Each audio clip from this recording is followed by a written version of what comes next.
Il existe plusieurs refuges pour chevaux dans notre pays. Un de ces refuges, à Mélin-l'Évêque, accueille également d'autres pensionnaires.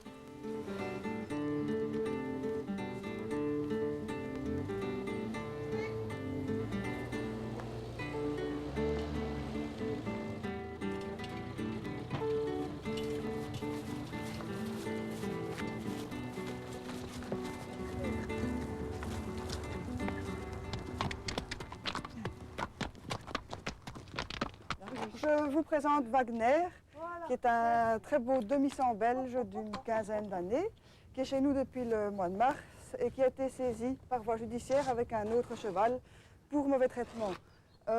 Ces chevaux étaient abandonnés sur une prairie en plein hiver, sans soins, sans nourriture et sans eau. Donc ils sont arrivés ici infestés de poux, investis par des centaines de vers.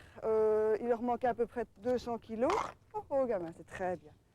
Et je vous passe encore les détails de peau, de pied, etc. Malheureusement, l'autre cheval est décédé. Wagner maintenant va beaucoup mieux, comme vous pouvez le voir. C'est un très beau cheval qui a encore besoin de beaucoup de soins. Hein?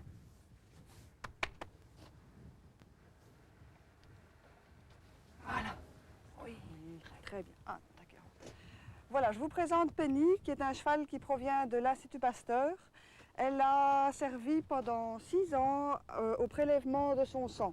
On leur prélève du sang pour les boîtes de pétri, les vaccins, etc.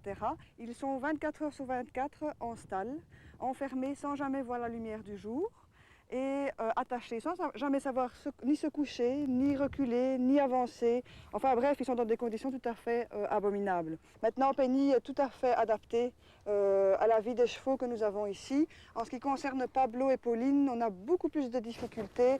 Ils sont beaucoup plus sauvages et certainement beaucoup plus peureux que Penny, qui maintenant est vraiment quasiment comme un cheval normal, comme vous pouvez le voir. Les 4 chevaux de l'Institut Pasteur avaient été rachetés par un membre de l'association et confiés à la ferme. Ils ont ainsi rejoint d'autres animaux domestiques, ânes, chèvres, lapins, volailles, moutons, dont on n'a pas toujours conscience qu'ils peuvent eux aussi être victimes de mauvais traitements. Viens bébé. Viens bébé. Oh. Viens chérie, viens. Voilà, regarde. Malheureusement, c'est toujours le même problème. Il y a des gens sensibilisés et il y en a d'autres qui passent 10, 15 fois devant sans jamais avoir un regard pour eux. Ce n'est pas toujours de la mauvaise volonté. On se dit, tiens, bon, l'animal est là, mais je suppose qu'il a à boire, je suppose qu'il a à manger. Mais dans le cadre de cette brebis, ce qui était effrayant, c'était d'avoir cette laine de plus d'1 an sur le dos, malgré les 35 degrés que nous avons connus.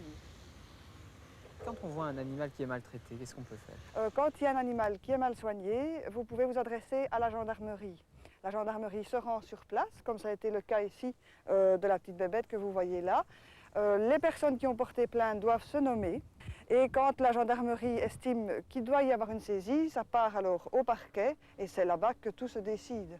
Et alors à ce moment-là, nous intervenons, on nous appelle, nous sommes là en fait pour accueillir l'animal. Mais nous ne sommes pas des cow-boys, nous suivons ce que la gendarmerie nous dit. Si ces cochons vietnamiens, victimes d'un phénomène de mode, ont été abandonnés, il arrive aussi que des vaches bien de chez nous doivent être récupérées.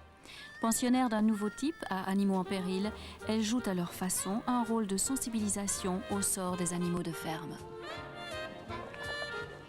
Généralement, les gens ne sont pas sensibles au sort des animaux de ferme, que ce soit bovins, moutons, parce que ces animaux représentent surtout de la viande sur pied. Et quelque part, en accueillant nous ce genre d'animaux, eh bien, on a envie que les gens les voient d'un autre regard. Et ce que nous demandons dans un premier temps, c'est peut-être que ces animaux, même si ces animaux représentent en quelque sorte l'industrie, mais que ces animaux soient peut-être respectés, du moins pendant leur vivant et surtout pendant leurs conditions de transport et leurs conditions d'abattage. Qu'est-ce qu'elles vont devenir? Ah ben elles vont devenir, elles ne vont rien devenir du tout, étant donné qu'elles vont vivre chez nous jusqu'à leur belle mort. Une vache vit en principe une quinzaine d'années. Et elles sont encore toutes relativement jeunes. La plus âgée, c'est Mandoline, qui a maintenant 8 ans. Les autres, il y a 2 génisses, donc qui n'ont même pas encore l'âge adulte. Et alors Chopin, notre ex-taureau que nous avons évidemment castré, qui est devenu bœuf, parce que 4 c'est suffisant. Et puis il y a assez d'animaux malheureux pour ne pas encore en faire naître chez nous.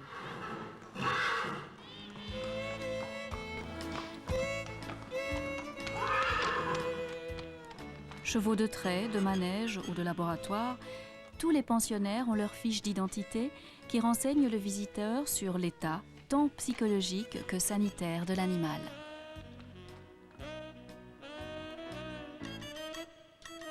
Donc dans le cas de chevaux qui sont encore bien au niveau physique et moral, ils sont adoptables. On a placé dernièrement un cheval de 20 ans qui est maintenant au paradis.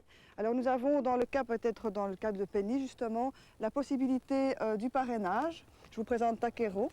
Le parrainage consiste en fait à un don que la personne fait tous les mois, permet donc l'entretien du cheval et il y a un lien qui s'établit entre le parrain et le filleul. Il leur apporte des friandises, des carottes, ils viennent leur demander, voilà, ça c'est le comportement hiérarchique des chevaux, on va les laisser faire, c'est ça qui est bien ici.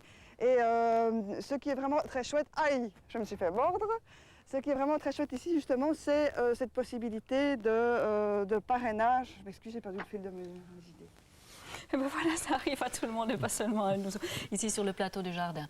Non, non, Vinciane, elle s'y connaît merveilleusement en chevaux et je crois qu'ils lui rendent bien l'amour qu'elle leur porte. Animaux en péril, donc, à Mélin-l'Évêque. À propos de ce document que vous venez de voir, souvenez-vous de Wagner. Il est arrivé là-bas dans un état épouvantable et le compagnon avec lequel il est arrivé est d'ailleurs décédé. Vinciane l'a dit. En fait, il faut savoir que nous ne sommes pas impuissants face à la maltraitance des animaux. Le propriétaire de ces 2 chevaux vient d'être condamné lourdement par la Fédération belge des sports équestres dont il était licencié, qui l'a suspendu pour 3 ans, dont 1 an avec sursis, et qui l'a condamné aussi à une lourde amende. Et l'affaire est même portée devant le pénal maintenant. C'est la première fois, je crois, qu'il y a une sanction aussi lourde. Cela fera peut-être jurisprudence. Voilà pour Animaux en péril, vous y êtes les bienvenus.